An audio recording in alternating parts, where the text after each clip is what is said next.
Merhaba, Papatya'nın Örgü Dünyası YouTube kanalıma hoş geldiniz. Bugün sizlerle birlikte bu gördüğünüz muhteşem güzellikteki modeli çalışacağız. Arkadaşlar bu modelden neler yapabiliriz derseniz bu modelden çok güzel hırkalar, yelekler, bluzlar, çantalar yapabilirsiniz, şallar yapabilirsiniz. Sizler ne istiyorsanız rahatlıkla yapabilirsiniz arkadaşlar. Yapımı da oldukça kolay. Koton bir ip kullandım. Hemen şöyle iplerimi göstermek istiyorum arkadaşlar. İstediğiniz koton iplerle çalışabilirsiniz. Bebe ipleriyle çalışabilirsiniz. İstediğiniz tür iple rahatlıkla çok şık olacaktır diye düşünüyorum. Arkadaşlar bu modeli yabancı bir kanaldan aldım. Onu da burada belirtmek istiyorum. Kesinlikle benim modelim değildir.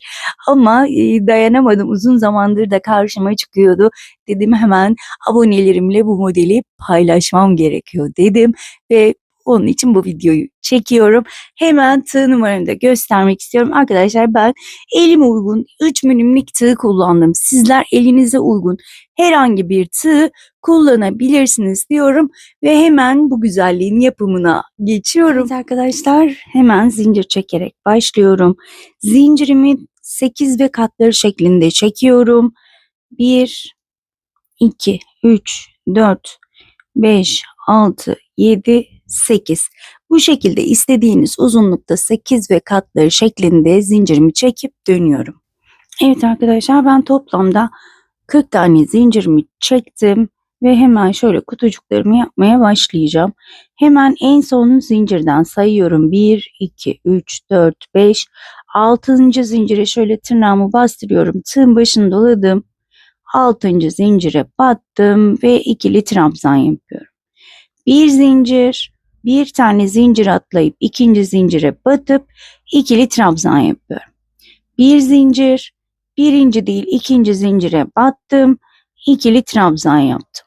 Araya bir zincir çekip aşağıdan bir zincir atlayıp ikinci zincire batarak ikili trabzanlar ve şöyle kutucuklar yapıp dönüyorum. Evet arkadaşlar sıramın sonuna gelmek üzereyim. Sonuncu zincire de ikili trabzanımı yapıyorum. Bir zincir çekiyorum. İlmeği uzattım. Şuradan kesiyorum. Kesmeyebilirsiniz. Bakın şurada bırakırsınız. Buradan başa geçer örer. Arkadan ipi şuradan uzatıp devam edersiniz. Ama gördüğünüz gibi bende hiç ip kalıntısı yok. Az önce dediğim gibi yaparsanız buralarda ip kalıntısı görülebilir. Ama ben zaten yanına sık iğne vesaire model yapacağım derseniz bu şekilde yeşil ipi koparmadan da devam edebilirsiniz arkadaşlar. Hemen burada ipimi kopardım. Diğer rengime geçiyorum. Şimdi pembe ipimi aldım. Hemen burada ilk gül sırasını yapmaya başlayacağız. Hemen ipime bir düğüm attım ve bakın şuradaki zincirden geriye doğru sayıyorum. Birinci değil ikincisine battım. İpimi sabitledim. Bir zincir çektim. Bakın altta duran ilmeğe şöyle batıyorum.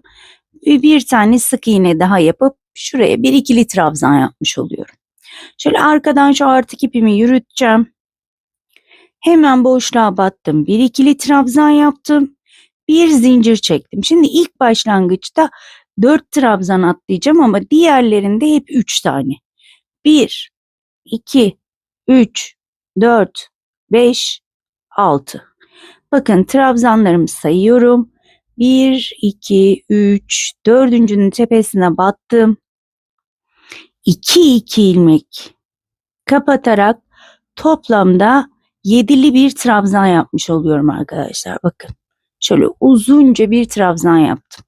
1, 2, 3, 4. 4 kere doladım.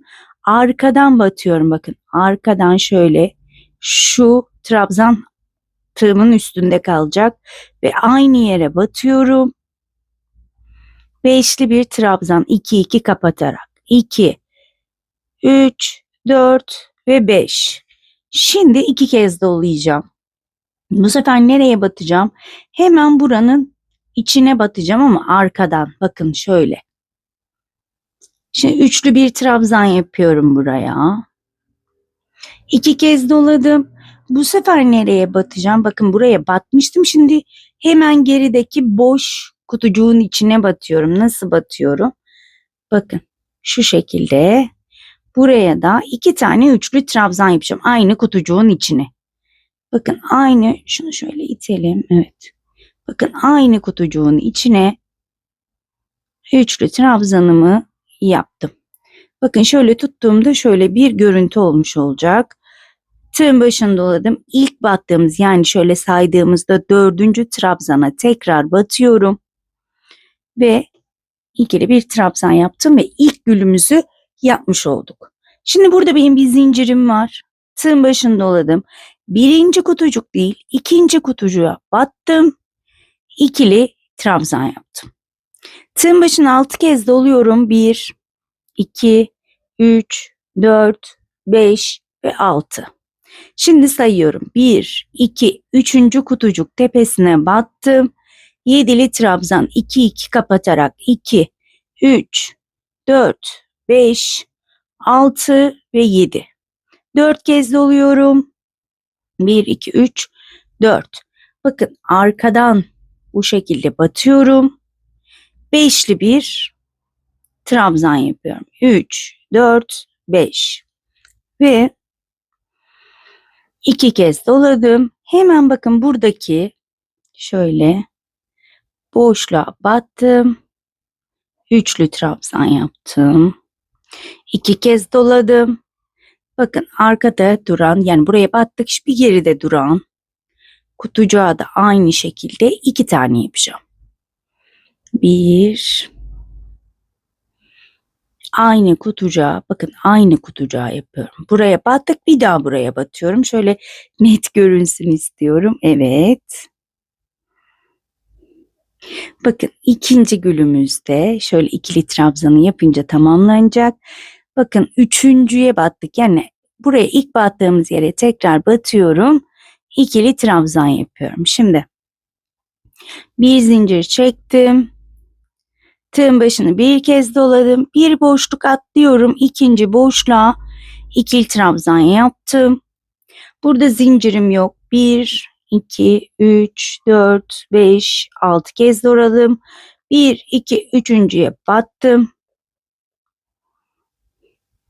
Ve gördüğünüz gibi 7'li trabzanımı yapıyorum. 1, 2, 3, 4 kez doladım. Bakın yine aynı trabzana batıyorum. 5'li trabzanımı yapıyorum. 2 kez doladım. İlk kutucuğa batıyorum.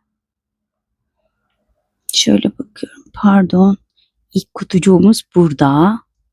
Şaşırmayalım. Evet, 2 kez doladım. Hemen gerideki kutucuğumuza 2 tane üçlü trabzan yapıyorum. 1, 2. Düzelttim. İlk trabzana battım. İkili trabzan. Bir zincir, bir kutucuk batıyor. Bir kutucuk boş bırakıp ikinci kutucuğa ikili trabzan. Burada zincirim yok arkadaşlar. Tığın başını doladım. 1, 2, 3. 6 kez doluyorum. 2, 3, 4, 5, 6. 1, 2, 3. trabzana battım. Ve 7'li trabzanımı yapıyorum. Burada kafanız karışmaması için bu sıraya geçmek istemedim. 1, 2, 3, 4. Tekrar aynı trabzana battım. 5'li bir trabzan yapıyorum. 2 kez doladım. Hemen bakın ilk kutucuğa battım. İkili, üçlü trabzan. 2 kez doladım. Yanındaki boş kutucuğa batıyorum. Bakın hemen şöyle net görünüyor mu? Evet. Buraya da şöyle göstererek yapmak istiyorum. Bakın. Boş kutucuk burada zaten. Hemen buraya 2 tane üçlü trabzan yapacağım. Bu modelden aklıma bir sürü şey geliyor. Bustiyer elbise. Çok güzel olur diye düşünüyorum. Evet. Yine aynı yöntemle bakın. Şöyle dibine battım. İkili trabzan yaptım. Bir zincir çektim. Burada bakın 2 tane kutucuk kalacak. Baştaki gibi olmuyor burası. Burada hemen tığın başını doladım. Bakın artık ipleri şöyle yürüteceğim. Hemen boşluğa batıyorum. İkili trabzan. Tığın başını doladım. En son trabzan tepesine battım. Bir ikili trabzan daha yapıyorum. Tığın başını bir zincir çekip ipimi kesiyorum. Bakın burada iplerimi zaten ben arada yürüttüğüm için direkt kesebilirim ama içinize sinmezse şu aralarda gezine gezine saklayabilirsiniz. Bakın hiç ip kalıntısı yok gördüğünüz gibi. Yine buradan başlayacağım. Yine yeşil ipimi alıyorum. Tığın başını doluyorum dedim. Bir zincir çekiyorum. Çok pardon. Hemen ilk trabzan tepesine batıyorum. İpimi şöyle sabitledim. Bir zincir çektim. Altta duran 2 ilmekten ilkine şöyle battım. Bir sık iğne daha yaparak yükseldim. Bu benim ikili trabzanım olmuş oldu. Bir zincir çekiyorum. Ara zincir. Evet, bir zincirimi çektim. Tığın başını doluyorum. Bir tane atlayıp hemen boşluğa batıyorum ve ikili trabzan yapıyorum. Bir zincir çektim. Tığın başını doladım. Bir tane atladım. İkinciye battım. İkili trabzan yapıyorum. Bir zincir. Bir tane atladım. İkinciye battım. İkili trabzan. Bir zincir. Bir tane atlıyorum. İkinciye batıyorum. İkili trabzan. Bir zincir. Bakın burada bir zincirim vardı. O yüzden bir zinciri atlıyorum. Hemen ikinciye battım. İkili trabzan. Bu şekilde arkadaşlar yine ilk sıradaki kutucukları yapıyorum. Eğer şaşırırsanız hemen alttaki trabzanları sayıyoruz. Üstteki trabzanlarla aynı sayılardaysa problem yoktur. Evet arkadaşlar, sıranın sonuna gelmek üzereyim. Bir zincir çektim. Ve yine bakın bir tane atlıyorum. Trabzan tepesine battım. Bir zincir çektim. En son trabzana burada batıyorum. Bir zincir çektim. İpimi kesiyorum. Evet, şimdi bu güllerimizin üst üste gelmemesi gerekiyor. O yüzden ikinci sırada bakın 2 sıradan oluşuyor. İlk sırayı zaten yaptık. Bu sıraya geldiğimizde videoyu geri alın, burayı seyredin. Bir üst sıraya geçtiniz. Bir üst sıraya takip edebilirsiniz o şekilde. Çünkü 2-3 kere aynı sıraları göstermeyeceğim. Birer kere göstereceğim. Evet. Şimdi ipime bir düğüm attım ve ilk trabzan tepesine battım. İpimi şöyle sabitledim. Bir zincir çektim. İlk ilmeğe battım. Şöyle ikili trabzanımı yaptım. Bir zincir çekiyorum. Burada hemen şöyle bir kontrol edelim. Yanlış yapmayalım arkadaşlar. Evet, burada bir kutucuk atlıyoruz. Bakın buraya dikkatli bakın. Burada 1, 2, 3, 4, 5, 6 kez doladım. Birinci değil, önümdeki birinci değil, ikinci kutucuğa batıyorum. Ve 7'li trabzan yapıyorum. Çiçek yapışımız aynı, sadece hangi trabzanlara batacağımızı gösteriyorum arkadaşlar. 4 tane doladım. Hemen arkadan şöyle batıyorum. Ve 5 trabzanımı yaptım. 2 kez doladım. İlk kutucuğa battım. Üçlü trabzan. Ve ikinci boş kutucuğa şuraya 2 tane şöyle bakın arkadaki ilmeklerle bir alalım. 2 kez doladım. Üçlü trabzanı yaptım. Bakın başlangıçta biraz değişik oluyor. O yüzden buraları dikkat edelim. Şöyle, evet. Şöyle yapalım. Şimdi oldu. Hemen ilk trabzana battım. İkili trabzanımı yaptım. Burada bir zincir çekiyorum. Bir kutucuk atlıyorum. İkinci kutucuğun içine tekrar ikili trabzan. Şimdi başlangıç böyle. Diğer taraflar hep aynı şekilde olacak. Şimdi burada yine 1, 2, 3, 4, 5, 6. 1, 2, 3. trabzan tepesine battım. 1, 2, 3, 4, 5, 6, 7. 4 kere doluyorum. 2, 3, 4. Arkadan aynı trabzan tepesine battım. 2, 4, 6, 8, 10. Yani 5'li trabzan yaptım. 2 kez doladım. Önümdeki boş kutucuğa battım. Üçlü trabzan. 2 kez doladım. Hemen yanındaki boş kutucuğa 2 tane üçlü trabzan. Eminim ki anlaşıldı burası. Yani bütün çiçekler aynı şekilde yapılıyor arkadaşlar. Sadece başı ve sonunda şaşırabilirsiniz. O yüzden oraları göstermek istiyorum. Evet. Bakın şöyle çevirdiğimde zaten gül şeklini alıyor. Hemen tığın başını doladım. Şöyle ilk trabzana batıyorum. Aynı trabzana daha doğrusu. Üçüncü trabzana şöyle. Burada hemen bir zincirim var. Bir zincir çektim. Tığın başını doladım. Bir kutucuk atlıyorum. Diğer kutucuğun tepesine battım. Tam ortasına. 1, 2, 3, 4, 5, 6 kez. 1, 2, 3. trabzan tepesine battım. Ve aynı şekilde gülümü tamamlıyorum. Bu gülü de tamamlayıp hemen döneceğim. Evet arkadaşlar, şöyle 1, 2, 3, 4. gülümü yaptım. En son yani ilk battım trabzana yine ikili trabzanımı yapıyorum. Bir zincir çektim. Bakın burada 1, 2, 3, 4 tane kalıyor en sonda. Hemen bir zincirimi çektikten sonra bir tane atlıyorum. İkinciye battım. İkili trabzanımı yaptım. 6 kez doluyorum. 1, 2, 3, 4, 5, 6. Birinci değil ikinciye batırıyorum. Bakın başı ve sonu dediğim gibi çok önemli. Bu şekilde yapıyoruz. Birbirinin üzerine denk gelmemesi için.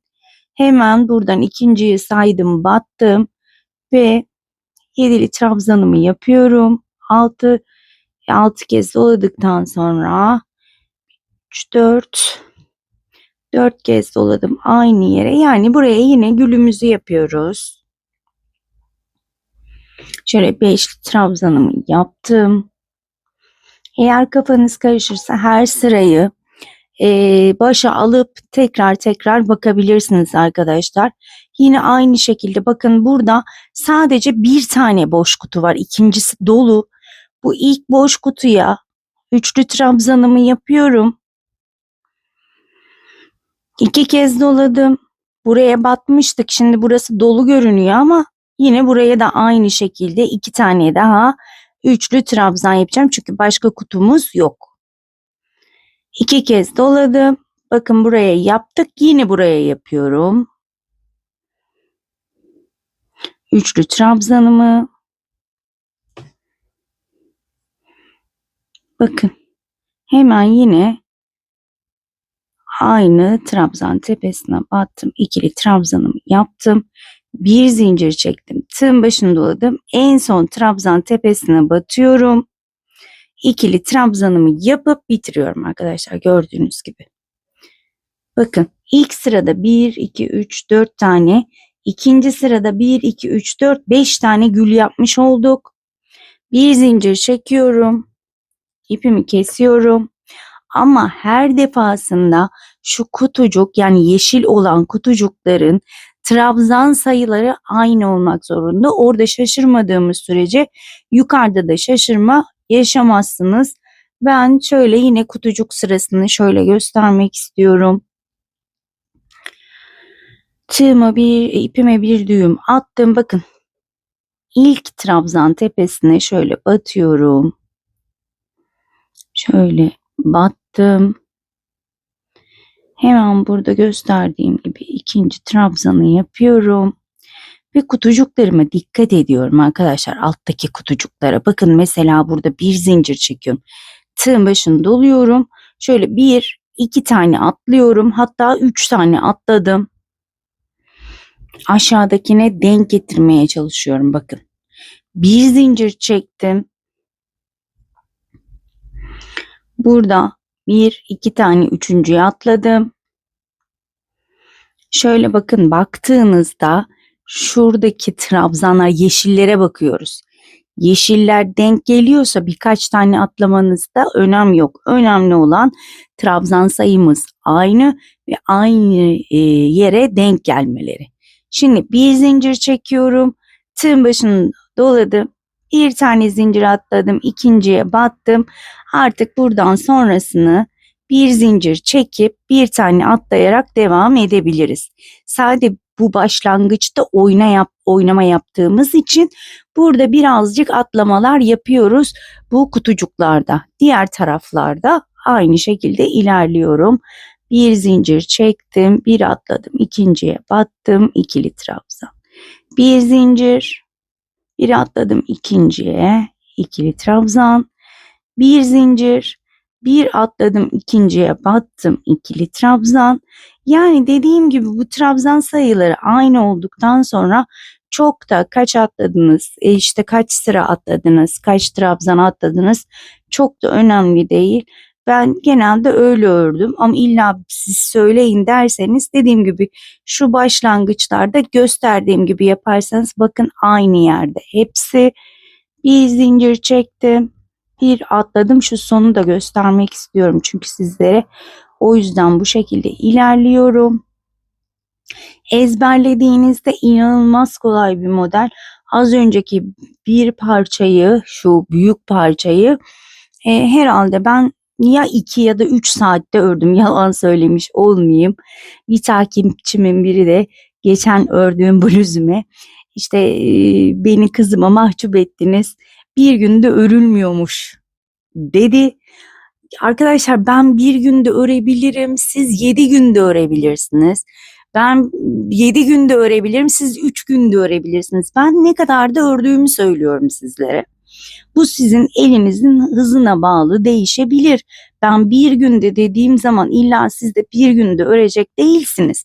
Evet, bakın sonunda da oynamalar yaptığımız için burada da neye baz alıyoruz? Alttaki yeşilleri bakın, bir, iki, üçüncüye battım burada da. Alttaki yeşillere bakarak burayı da denk getirmeye çalışıyorum. Tabii ki en önemli şey saymak. Sonuncuya da battım. İkili trabzanımı yaptım. Bakın bütün trabzanlarım hep aynı hizada. Saydığımızda yukarıdaki de aynı olmak zorunda.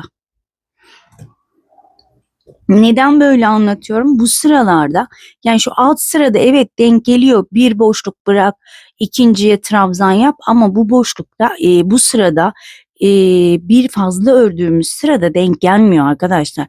O yüzden ben diyorum ya size, alttaki trabzanları baz alarak yaparsanız şaşırma olmayacaktır. Ben gene hemen bir üst sıraya geçiyorum. Bir üst sıranın da başlangıcını tekrar göstermek istiyorum. Bir şaşırma olmaması için ilk trabzan tepesine battım. Hemen burada trabzanımı yapıyorum. Bakın arkadan ilmeğimi yürüteceğim. Hemen önümdeki boşluğa bir tane ikili trabzan yaptım. Bir zincir çektim ve bu sırada ne yapıyorduk arkadaşlar? Dördüncüye batıyorduk denk gelmesi için. 1, 2, 3, 4, 5, 6. Sayıyorum trabzanları. 1, 2, 3, dördüncü trabzana battım. 2, 3, 4, 5, 6, 7. 1, 2, 3, 4 kez aynı yere battım. 5'li trabzanımı yaptım. 2 kez doladım. Hemen ilk kutucuğa battım. Üçlü trabzan. 2 kez doladım. Yandaki boş kutucuğa 2 tane üçlü trabzan. 1, 2.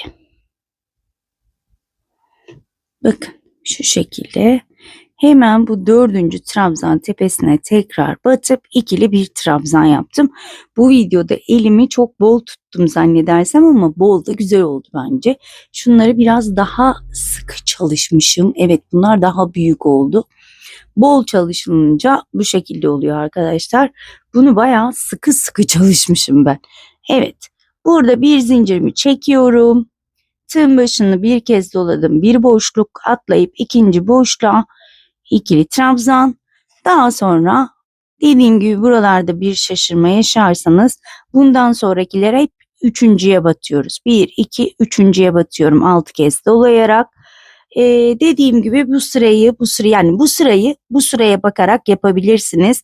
Hemen bir üst sıraya bu sırayı yapacaksınız ve bu sırayı geriye alacaksınız. Buraya bakacaksınız arkadaşlar. Şimdi hemen nasıl bitiş yapacağımızı soracak olursanız arkadaşlar, bitişi yine kutucuklarla yapıyoruz. Şal yapacaksınız, kutucuklarla bitiriyorsunuz. Her iki tarafı da püskül veya hangi çalışmayı yapmak istiyorsanız yapabilirsiniz. Bu şekilde bluz yapacaksınız. Hep kutucuklarla bitirip birleştireceğiz. Bununla arkadaşlar bere yapanı gördüm. Bere yapımını da çalışabilirim. Hatta bundan üçgen şal da çok güzel olur diye düşünüyorum. Onu da çalışmayı düşünüyorum. Evet, burayı da görmeniz için ben burayı da bitirip hemen döneceğim. Evet arkadaşlar, hemen sonunda tekrar göstermek istiyorum. Şöyle gülümü tamamlıyorum. Trabzan tepesine batarak bir zincir çekiyorum. Şöyle ipimi arkada yürüteceğim. Tığın başını doluyorum. Bakın, bir tane boşluk atlıyorum. İkinci boşluğun ortasından battım. İkili trabzan. Tığın başını doladım. Hemen en son trabzanın tepesine ikili trabzan, bir zincir, ipimi kesiyorum. Şöyle gördüğünüz gibi yine burada 4 tane gülümüz oldu. Bir aşağıda 5, bir üstte yine bu sıranın aynısını yapacağız. Kutucuk sıraları hep aynı, değişmiyor. Çiçek sıralarımız, gül sıralarımız bir eksik bir fazla şeklinde ilerliyor. Hep 2 sıradan oluşuyor ve bu şekilde çok güzel bir görüntü çıkıyor ortaya. Umarım anlaşılır bir şekilde anlatabilmişimdir. Hemen şöyle sıkı sıkı çalıştığımı baktım da şöyle bol çalışma bence daha mı güzel olmuş bilemedim. Siz yorumlarda belirtirseniz çok sevinirim. Eğer yine böyle sıkı sıkı çalışmak isterseniz daha ince bir tığ kullanabilirsiniz. Ben şu anda 3 milimlikle ördüm ama elimi gevşek tutarak ördüm. Diğerini de iyice sıkmışım herhalde. Kesin korku filmi falan seyrediyorumdur. Onu örerken genelde film izliyorum ben, örgüleri örerken.